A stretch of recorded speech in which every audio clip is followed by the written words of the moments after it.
요나의 희생에 나타난 구원의 원리. 우리는 종종 인생의 풍랑을 만납니다. 뜻하지 않은 어려움, 감당하기 힘든 문제 앞에서 우리 힘으로는 어떻게 해결하기 어려운, 어떻게 할 수 없는 상황에 종종 빠지고는 합니다. 오늘 본문에 등장하는 요나와 그리고 함께 하던 뱃사람들도 바로 그런 풍랑을 만났습니다. 요나는 하나님의 말씀을 거역했어요. 니느웨로 가서 복음을 전해라. 근데 니느웨가 어디냐면 아수르라는 나라의 수도입니다. 나중에 이스라엘을 공격하고 망하게 만들 그 악한 나라에 가서 전도하라는 건데요, 썩 마음이 내키지 않았을 겁니다. 그리고 왜 이방인에게 전도하라는 거야? 하면서 하나님의 뜻을 의심하면서 요나는 니느웨가 아닌 다른 방향으로 떠나는 배에 탑니다. 그러자 하나님께서는 징계를 내리십니다. 요나가 하나님 말씀 순종 안 하고 마음대로 하니까 징계를 내리시죠. 그가 탄 배를 향해서 큰 바람을 내리시고 배는 속수무책으로 폭풍 가운데에서 고난을 당하게 됩니다. 요나 혼자 고난당하는 게 아니라 그 배 전체가 고난을 당하고 있게 됩니다. 요나는 자신의 잘못에 대한 대가로 받아들였겠지만 다른 뱃사람들 입장에서는 그냥 어이없게 죽을 위기에 처한 것이겠죠. 그런데 하나님께서는 이 징계 속에서도 놀라운 구원의 원리를 보여주십니다. 요나가 희생하게 되는데요, 요나가 희생하자마자 갑자기 폭풍이 그치게 하심으로 이 한 사람의 희생을 통해 모두가 살아나는 원리를 제대로 보여주시고 있습니다.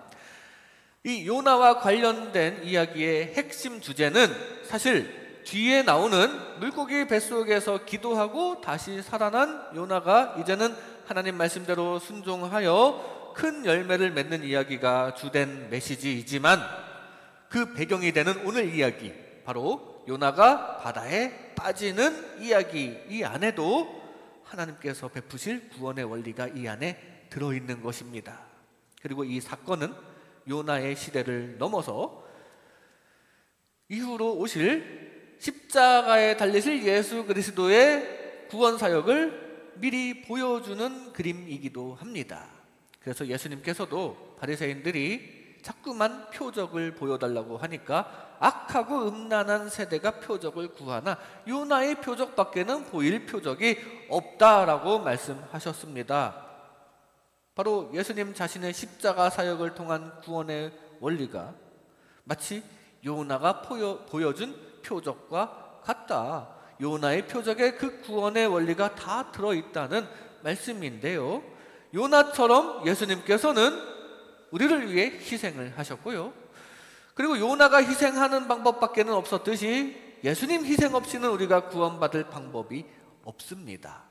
그리고 하나님께서는 결국 요나까지 다 살리신 것처럼 예수님을 포함한 우리 모두를 바로 우리 하나님께서 살리신다는 이 놀라운 구원의 은혜가 요나의 표적에도 다 들어있고요, 실제로 예수님께서 십자가를 통해서 이 은혜를 우리에게 주셨습니다.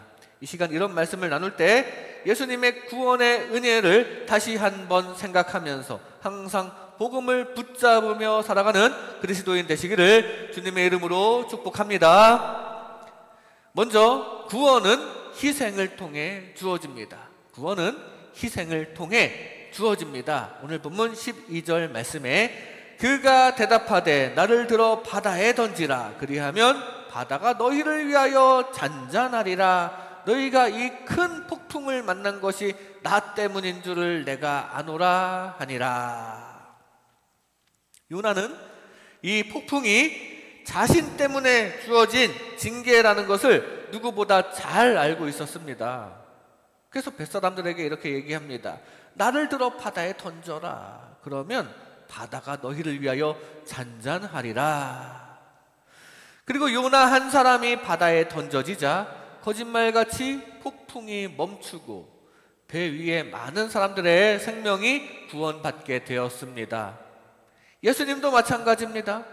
예수님께서도 당신께서 십자가에서 희생하시면 인류의 죄 문제를 해결할 수 있다는 걸 누구보다 잘 아셨죠. 그래서 인자는 섬김을 받으려 함이 아니라 도리어 섬기려 하고 자기 목숨을 많은 사람의 대속물로 주려고 오셨다고 말씀하셨을 정도로 세상의 죄악된 모습을 해결할 방법을 잘 아셨습니다. 그리고 그 십자가 희생을 감당하셨습니다. 죄가 없으셨는데도 가장 흉악한 죄를 지은 사람이 받는 벌인 이 십자가 형벌을 우리의 죄를 대신 짊어지고 받으셨습니다. 그리고 그 한 분의 희생으로, 예수님 한 분의 희생으로 우리 모두가 살아난 것입니다. 이렇게 구원은 희생을 통해 주어집니다. 구원은 희생을 통해 주어진다는 사실이에요.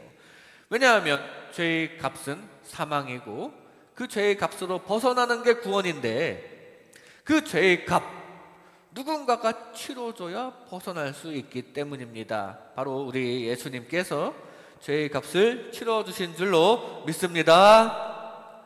그걸 하나님께서는 애굽을 탈출할 때에도 보여주셨습니다. 애굽의 바로 왕으로부터 탈출하게 된 결정적 계기가 된 사건이 바로 유월절 장자의 죽음 사건인데요.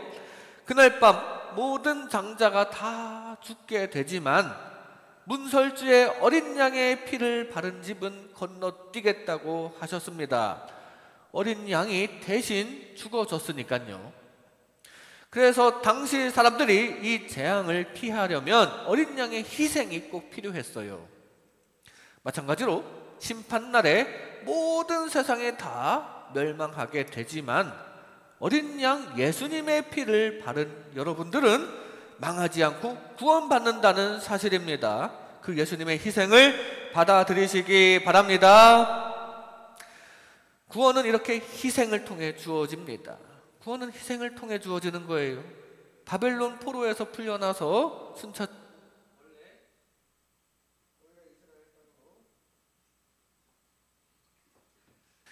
원래 이스라엘 땅으로 귀환하던 중에 아직 남아있는 유대인들이 악한 하만 때문에 다 죽을 위기에 처했는데, 그때 에스더가 왕 앞에 나아가서 소청을 올려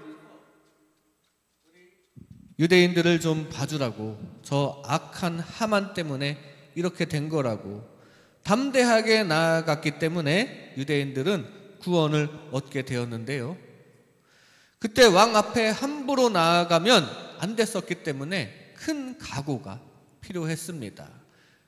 내가 이러다가 죽으면 죽으리라 하면서 희생을 각오하고 나아간 에스더 덕분에 많은 유대 민족이 살게 되었습니다. 모세도 희생을 무릅썼죠. 백성들이 금송아지 우상을 섬기는 바람에 하나님과 백성들 사이가 멀어졌습니다. 하나님께서 이 백성들 다 버리시겠다고 하니까 모세는 차라리 내 이름을 생명책에서 지어 주옵소서라는 이런 말도 안 되는 수준의 희생심을 가지고 중보기도를 했습니다. 결국 그 희생심을 좋게 보셨는지 하나님께서는 백성들에 대한 화를 누그러뜨리셨고 결국 다시 이스라엘은 하나님과 화목하게 되었는데요. 여러 구원의 현장에 이렇게 희생이라는 것이 들어 있습니다. 희생이라는 것이 들어 있어요. 희생 덕분에 구원이 임한다는 사실을 잊지 마시기 바랍니다. 1912년에 타이타닉호가 침몰했을 때 영화를 보시면 아시겠지만 구명보트가 모자랐어요. 스코틀랜드 출신 존 하퍼 목사님은 어린 딸이 있었는데 그 딸의 보호자 자격으로 구명보트에 탈 수는 있었습니다. 하지만 이내 자리를 박차고 침몰하는 배 안으로 들어가서 마지막으로 전도를 합니다. 예수 믿고 구원받으세요. 막 전도를 하고요. 그러다가 한 승객에게는 나보다는 지금 당신에게 이게 더 필요할 것입니다 라고 하면서 자기가 입고 있던 구명 구명조끼를 벗어주었습니다. 침몰 후에 그 승객은 구명조끼 덕분에 어떻게 살아남아서 다른 구명정에게 발견되어서 살아나게 되었고, 이후에 그 은혜를 간증하였다고 합니다. 한 사람의 희생이 다른 사람의 생명과 또 많은 사람들의 영혼까지 살린 장면입니다. 예수님의 십자가 바로 그런 것이에요. 예수님의 희생 덕분에 우리 모두가 살게 되었다는 사실을 기억하시기 바랍니다.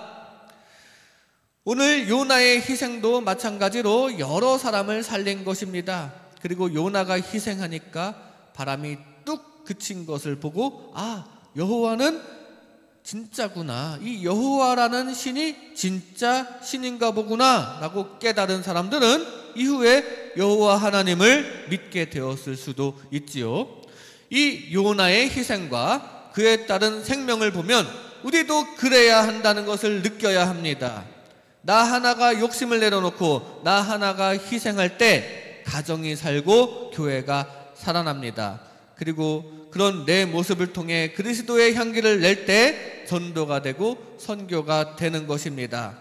세상은 자기 유익을 붙잡고 최대한 욕심을 추구해야 살아갈 수 있을 것처럼 이 세상은 생겼지만, 예수님께서 보여주신 길은 그렇게만 살 것이 아니라 자신의 욕심을 내려놓고 내어주는 길이 바람직한 길이었다는 모범을 예수님께서 보여주셨습니다. 그 사실을 기억하면서 우리도 주님 따라 자신을 희생할 수 있는 그리스도인 되시기를 주님의 이름으로 축복합니다. 구원은 희생을 통해 주어집니다.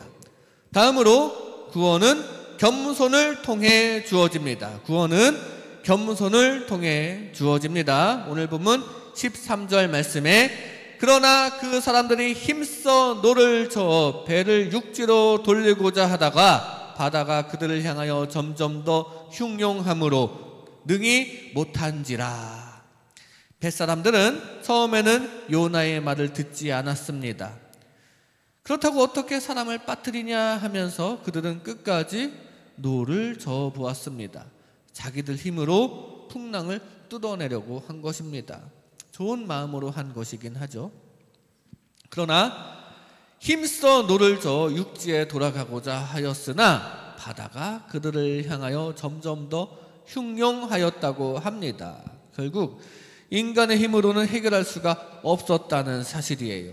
좋은 마음으로 했지만 세상이 그 좋은 마음을 알아주고, 바람이 그 좋은 마음 알아주면서 안 불어주고 뭐 그런 게 아니었어요. 세상은 그냥 어쩔 수 없이 세상대로 우리에게 방해를 주고 우리의 앞길을 막습니다.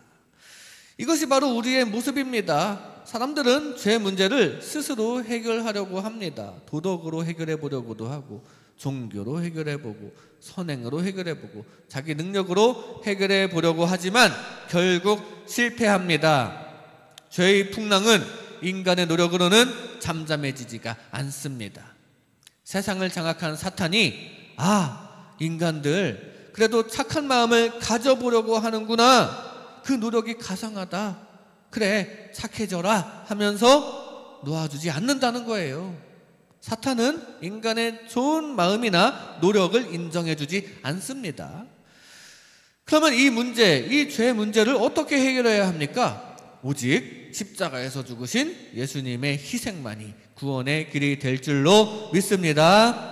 오직 십자가에서 죽으신 예수님의 희생, 그걸 믿어야 해요. 그 십자가 예수님께서 희생하시면서 안겨주신 구원을 그저 감사함으로 겸손히 받아들여야 한다는 사실입니다. 이렇게 구원은 겸손을 통해 주어집니다. 겸손을 통해 주어진다는 사실이에요. 왜냐하면 인간의 좋은 마음이나 인간의 노력으로 얻을 수 있는 것이 아니기 때문입니다. 내 힘으로는 안 된다는 것을 깨닫고 겸손히 성령님의 은혜를 소망하는 가운데 주님의 크신 능력에 의해 구원을 얻으시기 바랍니다. 그래서 홍해를 건너기 전에 모세가 백성들에게 이렇게 선포했어요. 너희는 두려워하지 말고 가만히 서서 여호와께서 오늘 너희를 위하여 행하시는 구원을 보라. 어떻게 하라고 합니까? 가만히 서 있으라. 너희는 가만히 서 있어라. 뭘 하려고 하지 말고 겸손히 하나님의 역사를 소망하면서 바라보아라. 그래서 모세의 말대로 겸손히 하나님께서 하시는 일을 본 백성들은 하나님께서 홍해를 가르신 것을 보게 되었고 거길 건너가서 구원을 얻게 되었는데, 이스라엘 백성들이 뭐 힘을 합쳐서 물을 밀어내고 그렇게 했나요? 아니죠. 그저 겸손히 전적으로 하나님께서 주신 구원을 받은 줄로 믿습니다. 우리도 겸손히 전적으로 주님 주시는 은혜를 받는 저와 여러분 되시기 바랍니다. 구원은 겸손을 통해서 주어지는 거예요. 다윗이 골리앗과 싸울 때에도 보통 갑옷으로 자기 몸을 지키고 무기로 상대방을 공격하는 게 보통의 경우인데, 다윗은 그것들이 불편하다면서 다 내려놓고 대신 오직 하나님만 의지했습니다. 내가 내 몸을 지키려고 갑옷을 입는 게 아니고 내가 상대를 공격하려고 좋은 무기를 갖춘 게 아니라 하나님께서 지켜주시고 승리하시게 하실 것을 굳게 믿은 다윗은 겸손히 하나님께 다 맡겼고요, 하나님께서 승리하게 하셨습니다. 겸손히 하나님께 맡겼더니 하나님께서도 더 잘 섭리해 주시는 장면이었습니다. 우리도 겸손히 하나님께 맡겨 주님 주시는 구원을 얻으시기 바랍니다. 성경에는 이 풍랑의 고난이 여러 번 나오는데요, 바울이 죄수 신분으로 로마로 끌려갈 때에도 지중해 한가운데에서 풍랑을 만났습니다. 근데 그 원인이 뭔가 보니까 사람들이 다 자기 지식과 욕심만 가지고 판단했기 때문에 그렇게 된 거예요. 바울을 데리고 가는 백부장이 있었고요, 그리고 선장과 선주가 있었는데 하나같이 자신의 경험을 토대로 지금 이제 바람이 다가올 거긴 한데 조금만 더 가면 겨울을 나기에 좋은 베닉스라는 곳에 도착하는데 거기까지만 갑시다 라고 결정을 합니다. 근데 그 조금만 가다가 거기서 바람을 만나서 지중해 한가운데에서 고생하다가 표류하게 되었는데요, 교만하게 자신의 지식과 욕심만 따르다가 지금 고난을 당한 거예요. 반면에 바울은 하나님께 맡겼습니다. 하나님께서는 날 여기서 이렇게 죽게 하지 않으실 거라고 하신 그 말씀이 있었거든요. 그걸 겸손히 믿었더니 마음도 평안해지고 실제로 죽지도 않고, 하나님께서는 그 바울을 살리실 계획이니까 덩달아 같이 있던 다른 사람들도 죽지 않고 살게 되고, 이 바울과 함께 하시는 하나님을 주변 사람들도 체험하게 되고, 그러니까 또 전도가 되고, 겸손히 하나님께 맡겼을 때 이렇게 문제도 해결되고 열매도 맺히게 되었음을 기억하시기 바랍니다. 많은 사람들이 인생의 문제를 자기 스스로 해결하려고 합니다. 자기 돈으로, 자기 명예를 높이면서 자신의 노력으로 건강을 관리를 하고 자신의 노력으로 자녀를 교육하고, 특히 뭔가 문제가 발생했을 때에는 내 힘으로 해보겠다는 착각에 빠지기도 합니다. 하지만 결국 다 한계에 부딪히게 마련입니다. 아무리 우리가 건강을 위해 애써도 한순간에 사고가 닥치면 그 앞에서는 무력해집니다. 아무리 우리가 지식을 쌓아도 죽음 앞에서는 무력합니다. 그 지식으로 죽음을 극복할 수는 없어요. 우리는 결국 인간의 힘으로는 구원에 이를 수 없다는 그런 치명적인 한계가 있습니다. 그걸 우리는 인정해야 합니다. 우리의 무능함을 깨닫고 하나님의 능력을 의지하는 것이 참된 지혜가 될 것입니다. 요나가 이제 다음 장에 물고기 뱃속에서 진리를 깨닫고 구원은 여호와께 속하였나이다 라고 고백한 것처럼 우리도 전적으로 주님의 은혜에 소망을 두는 그리스도인 되시기를 주님의 이름으로 축복합니다. 구원은 겸손을 통해 주어집니다. 마지막으로 구원은 하나님을 통해 주어집니다. 구원은 하나님을 통해 주어집니다. 오늘 본문 17절 말씀에 여호와께서 이미 큰 물고기를 예비하사 요나를 삼키게 하셨으므로 요나가 밤낮 3일을 물고기 뱃속에 있으니라. 마지막으로 하나님은 요나를 큰 물고기 뱃속에서 3일 동안 살리셨습니다. 죽은 거나 다름없는 상황이었지만 하나님께서는 그를 건져내셨습니다. 또한 풍랑 속의 뱃사람들도 살리셨고 나중에는 니느웨 성 전체를 회개시키시고 살리셨습니다. 이것은 무엇을 보여줍니까? 하나님께서는 죽은 자를 살리시는 분이라는 사실입니다. 실제로 하나님께서는 예수님을 죽은 자 가운데서 다시 살리셨습니다. 그리고 그를 믿는 우리에게도 부활의 새 생명을 주셨습니다. 이렇게 구원은 하나님을 통해 주어집니다. 우리를 살리시는 하나님을 통해 구원이 주어진다는 사실이에요. 왜냐하면 그만한 능력, 이 구원을 시키는 능력은 엄청난 능력인데요, 그만한 능력은 하나님께만 있고요, 또 그만한 동기가 있어야지, 사랑이 있어야지 구원을 해주실 텐데 하나님이야말로 여러분들을 구원시키시고자 하실 정도로 사랑하시고 계십니다. 그 하나님의 사랑과 구원에 감사하며 우리도 그 하나님을 진심으로 사랑해 드릴 수 있기를 바랍니다.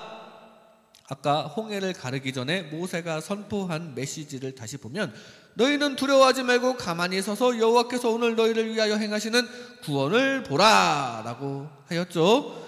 우리는 가만히 겸손히 있으면 되는데 여호와께서 행하신다고 분명히 증거합니다.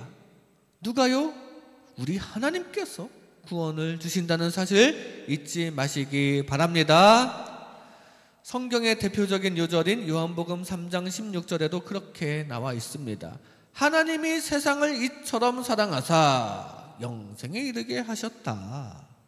하나님이 하신 거고요, 이 세상을, 바로 우리를 이처럼 사랑하시니까 구원을 주신 것입니다. 우리를 사랑하시고 구원을 주시는 하나님께 감사하시기 바랍니다. 사르밧과부의 아들이 병으로 죽었을 때 그 소식을 들은 엘리야가 살린 게 아니죠. 엘리야는 하나님께 기도를 했을 뿐입니다. 하나님이여, 원하건대 이 아이의 혼으로 그의 몸에 들어오게 하옵소서. 하나님께서 해달라고 기도를 했고요, 하나님께서 해주셨습니다. 하나님께서 그 혼이 다시 그 아이의 육신에 들어가게 해주셨습니다. 하나님께서 다시 살려주신 거예요. 다른 사람이나 다른 요인이 아닌 바로 하나님께서 새 생명을 주셨음을 기억하시기 바랍니다. 예수님도 하나님을 강조하셨습니다. 죽은 나사로를 살리시기 전에 예수님께서 뭐라고 하셨냐면 하나님께 구하면 무엇이든 주실 것이라고 하셨어요. 진짜 죽은 나사로가 무덤에서 나올 때 아버지여 내 말을 들으신 것을 감사하나이다 라고 기도했습니다. 나사로는 하나님께서 살리신 것입니다. 그래서 예수님께서도 하나님께서 살려주셔서 감사합니다, 내 말을 들어서 살려주셔서 감사합니다 라고 기도한 것이죠. 하나님께서 죽은 자를 살리시는 줄로 믿습니다. 우리가 뭐가 고장날 때 어디로 갑니까? 뭔가가 고장났을 때 많은 경우에는 이 사람이 이걸 잘 알 것 같아 하면서 그 사람을 찾아가는 경우가 더러 있죠. 자신이 편한 사람을 찾아가는 경우가 많습니다. 그러면 어떻게 되냐면 그 사람도 판매자에게 문의하는 경우가 많아요. 애초에 그 판매자에게 연락하는 게 가장 빠른 해결 방법이었겠죠. 왜요? 결국은 판매자나 그것을 파는 회사가 그걸 잘 고칠 수 있기 때문입니다. 우리를 만드신 분이 우리를 가장 잘 고치실 수 있어요. 바로 우리를 만드신 분은 하나님입니다. 그게 사탄 때문에 조금 고장난 상태인데요, 그렇게 망가진 우리를 다시 고쳐서 살리시는 분은 우리 자신도 아니고요, 사탄이 고쳐주는 것도 아니고 세상이 고쳐주는 것도 아니고 돈이나 물질이나 아니면 착한 마음이 고쳐주는 게 아니라 바로 우리를 원래 지으신 하나님께서 새 생명을 주시는 줄로 믿습니다. 우리를 지으시고 또 우리에 대해서 애착심도 가지시사 이 망가진 우리에게 진짜 참 생명을 다시 주시는 우리 하나님께 늘 감사하시기 바랍니다. 늘 감사하며 우리도 그 하나님을 진심으로 사랑해드리는 저와 여러분 되시기를 주님의 이름으로 축복합니다.